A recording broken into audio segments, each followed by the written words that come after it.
Salut et bienvenue sur Anakaland, encore une merveilleuse année 2023 à vous et tous vos proches. Pour la vidéo d'aujourd'hui, je reviens sur la série His Dark Material, à la croisée des mondes, de HBO, qui à mon sens est un peu trop sous-cotée. Certes, une série qui n'est pas exempte de défauts, mais qui mériterait, je pense, une plus grande visibilité. Cette adaptation des livres de Philip Pullman, à la croisée des mondes, publiée entre 1995 et 2000, fait suite à une adaptation cinéma en 2007 avec Nicole Kidman et Daniel Craig notamment, qui n'avait pas pu trouver son public car les suites n'avaient jamais vu le jour. Mais cette nouvelle adaptation en série par HBO remet sur le devant de la scène une œuvre de grande qualité que j'avais eu la chance de découvrir au début des années 2000 entre deux lectures de Harry Potter ou du Seigneur des Anneaux, et qui avait su ravir mon cœur de jeune rêveur. Divisé en 3 tomes, Les Royaumes du Nord, La Tour des Anges et enfin Le Miroir d'Ambre, qui ont ensuite été adaptés en 3 saisons également. Ce qui, vous pouvez l'imaginer, a provoqué une fin assez précipitée pour la série, mais j'y reviendrai en parlant de la saison 3 dans une partie spoiler. La vidéo va donc commencer par un rapide tour des concepts qui sont abordés dans les livres et dans la série, et qui en font un univers extrêmement riche. Puis je terminerai avec une partie spoiler afin de pouvoir détailler certains de ces concepts et leur traitement dans la série. Donc c'est parti, installez-vous confortablement et pensez à me donner votre opinion sur cette série si vous l'avez déjà vue.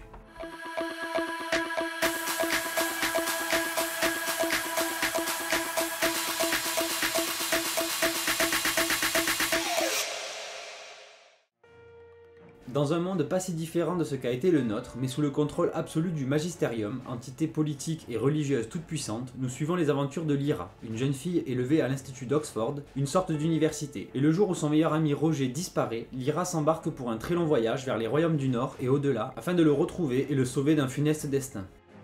Ce monde si proche du nôtre mais pourtant différent. Dans la série, on ne sent pas immédiatement que l'on est dans un monde fantastique, avec des sorcières, tout ça. Le dosage de fantastique est très bien distillé dans la série, on ressent bien plus le côté pesant et mature de l'univers avant d'en voir le merveilleux. Et donc un excellent dosage entre fantasy, science-fiction et drame. Brillamment exécuté du côté technique également, cette série nous offrant un univers complet et très beau, au travers de nombreux effets spéciaux, incrustations, animations 3D et autres made painting, mais également des paysages naturels enchanteurs et une photographie de qualité sur la quasi-totalité de la série.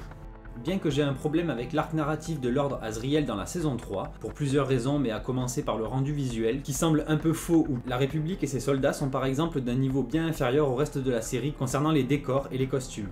Et c'est d'autant plus dommage quand on sait que tout ceci n'est pas traité dans le livre, pas de cette manière en tout cas.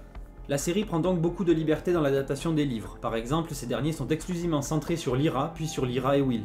Donc la série nous amène à suivre les histoires parallèles de nombreux autres personnages, comme Madame Coulter ou Liz Coresby, qui sont en grande partie absentes des livres, ou encore celle de Will dont on apprend l'existence dans les livres uniquement après sa rencontre avec Lyra, au début du second roman, mais que l'on découvre dès la première saison dans la série. Cela permet une meilleure identification à son personnage ainsi qu'un traitement plus linéaire de Will entre les saisons.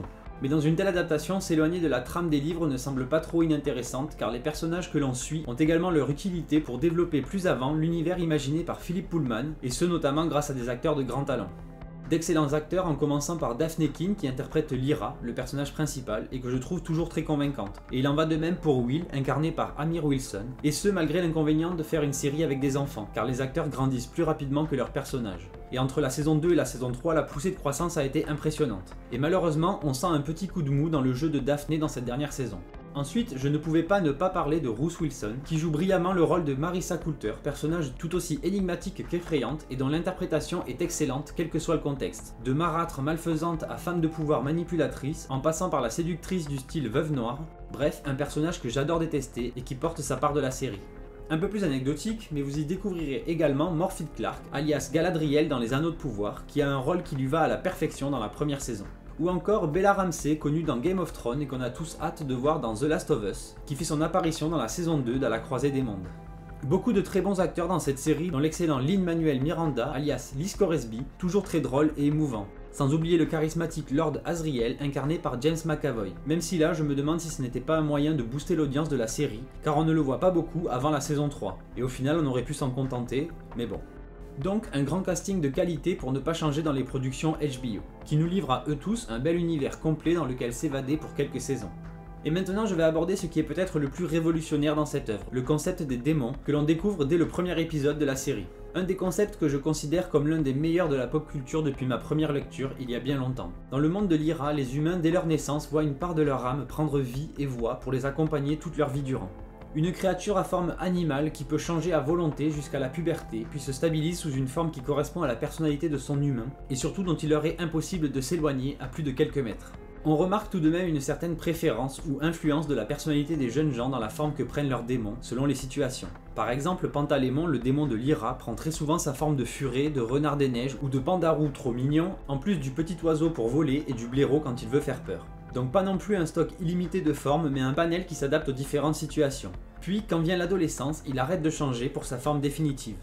On a donc droit à des oiseaux pour ceux qui cherchent la liberté, une panthère des neiges pour Lord Asriel, car c'est Lord Asriel et qu'il lui fallait un animal à la hauteur de sa réputation, mais surtout on y voit de nombreux personnages, principalement membres du Magisterium, l'organisation du pouvoir absolu dans le monde, qui ont pour démons des araignées, des serpents, des lézards ou autres rats. Je trouve ça très drôle, ces hommes qui vantent leur probité et qui contrôlent tout un monde par la peur et le dogmatisme, qui sont représentés par des créatures qui n'ont absolument rien de noble ou de tout simplement honnête. Concept exceptionnel des démons donc, avec une énorme symbolique de tout ce qu'ils font, leurs interactions avec leurs humains ou entre démons. Symbolique psychologique sur les interactions humaines. Par exemple, je pense que cela pousserait quiconque à plus d'empathie, car en plus de se protéger soi-même, il faut faire attention à cette autre partie de soi, ce petit être parfois fragile. Car à noter que si l'un meurt, l'autre suivra. Par exemple, perso, le premier que j'aurais croisé avec une araignée sur l'épaule, juste par réflexe, il serait mort. Splash, un coup dans le dos et c'est fini. Du coup ça soulève pas mal de questions sur les phobies animales dans ce monde. Il semble même qu'il soit capable de faire la différence entre un animal et un démon au premier coup d'œil.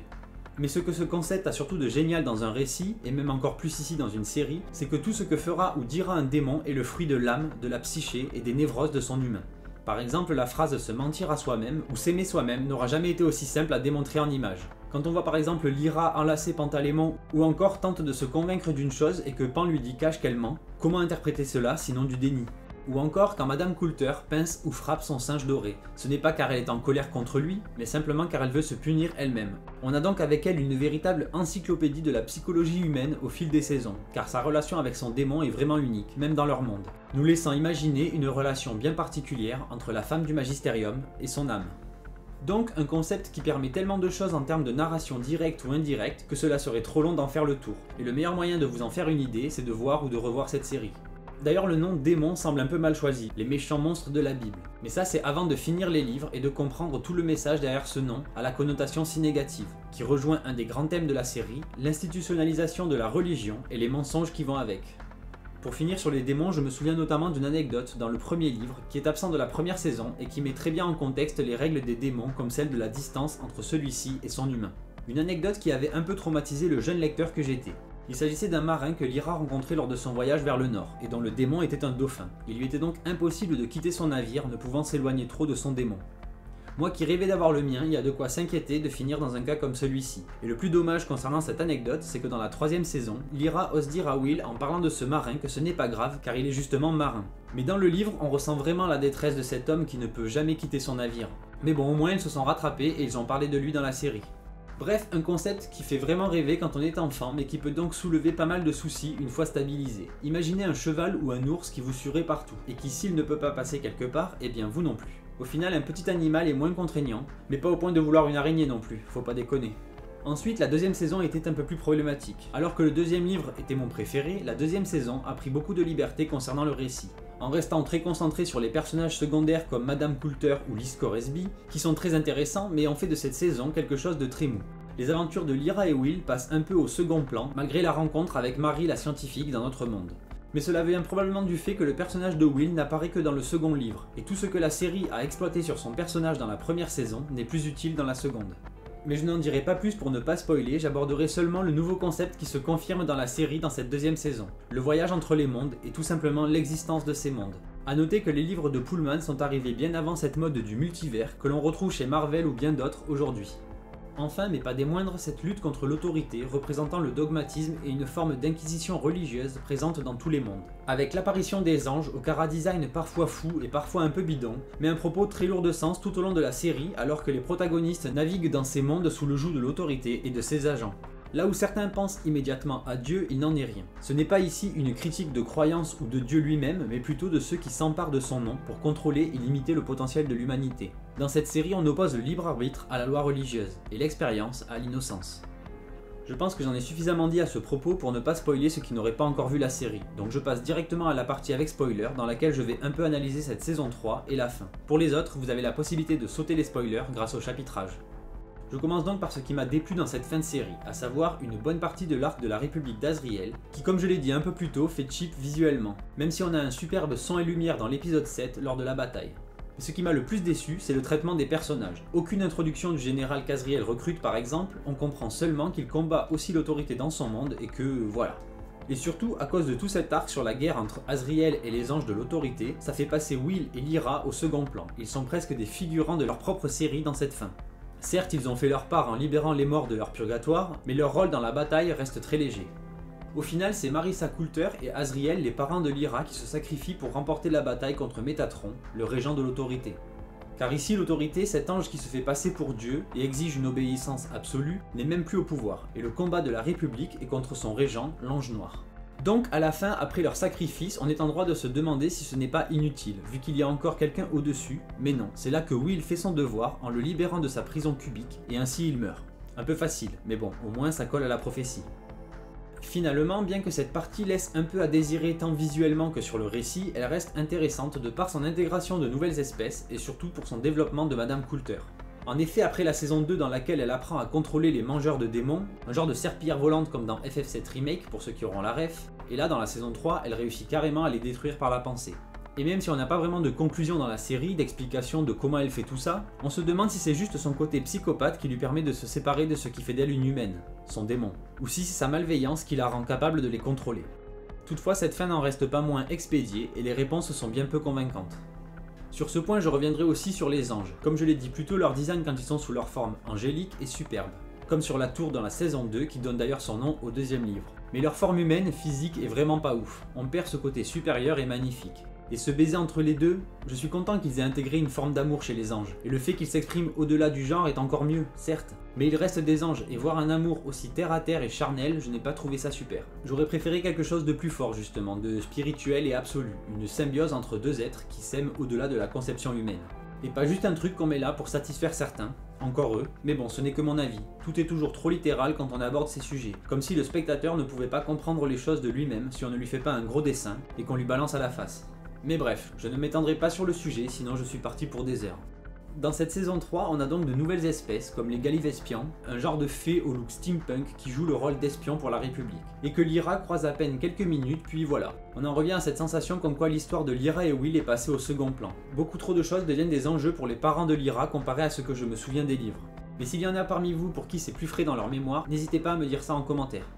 Ensuite, concernant l'élément qui donne son nom au troisième livre, le miroir d'ambre, eh bien dans la série, il devient complètement anecdotique. Déjà car les anges sont visibles à l'œil nu, donc plus vraiment d'utilité, et en plus ce n'est plus à proprement parler un artefact, comme les aètres, le poignard de Will, mais simplement un morceau d'ambre que Marie a enduit d'huile. Et en plus il n'est plus cet objet unique qu'il devrait être, vu qu'Azriel a fabriqué des tablettes qui ont le même effet, mais en mieux car pas besoin d'huile. Bref, un pan du récit qui sème le doute quant à son utilité jusqu'à la fin. Et l'histoire de Marie nous fait vraiment poireauter toute la saison, avant de comprendre quel va être son rôle, celui du serpent. Visuellement, son histoire est très belle, j'ai beaucoup aimé ses nouveaux amis et la sagesse qui en émane. Et quand à la fin on découvre son rôle, on se dit tout ça pour ça, comme si Will et Lyra l'avaient attendu pour se laisser tenter par l'amour. Je n'en dirai pas plus sur la fin, si ce n'est que ce dernier épisode aura probablement à lui seul sauvé une bonne part de la saison 3 et donc de la série. Cette fin douloureuse, tout en poésie, est une excellente conclusion pour ce récit fantastique et merveilleux, une sorte de Roméo et Juliette revisité. Voilà, donc une série à la qualité pas toujours égale, surtout sur la troisième saison, mais qui nous propose toutefois une belle expérience qui laisse à réfléchir quant à ses nombreux concepts comme annoncé au début de la vidéo. Un univers très riche sorti de l'imaginaire de Philippe Pullman, et qui pour une œuvre qui a bientôt plus de 30 ans, colle peut-être encore plus à des enjeux actuels. Intégrisme religieux, matière noire, multivers et autres questionnements sur l'âme et ce qui fait d'être humain. Une belle preuve d'anticipation de la part de l'auteur. Je conclurai donc en disant que cette série vaut le détour, 3 petites saisons qui font voyager entre les mondes et dont vous ne sortirez pas insensible à la rencontre des démons. D'ailleurs ce n'est pas une sponsor mais voilà, si vous avez envie de votre propre petit pandarou, panthère des neiges ou autre animal tout aussi craquant, je vous invite à vous rendre sur les réseaux sociaux ou la boutique Etsy de Jessie Megan dont j'ai utilisé quelques dessins tout au long de cette vidéo. Et étant illustratrice de la chaîne, un petit coup de pouce est le moins que je pouvais faire. Les liens sont dans la description. Sur ce, je vous laisse, merci d'avoir suivi cette vidéo. Pensez à vous abonner si vous ne voulez pas manquer les prochaines vidéos de la chaîne, et je vous dis à très vite sur Anakaland. Bye.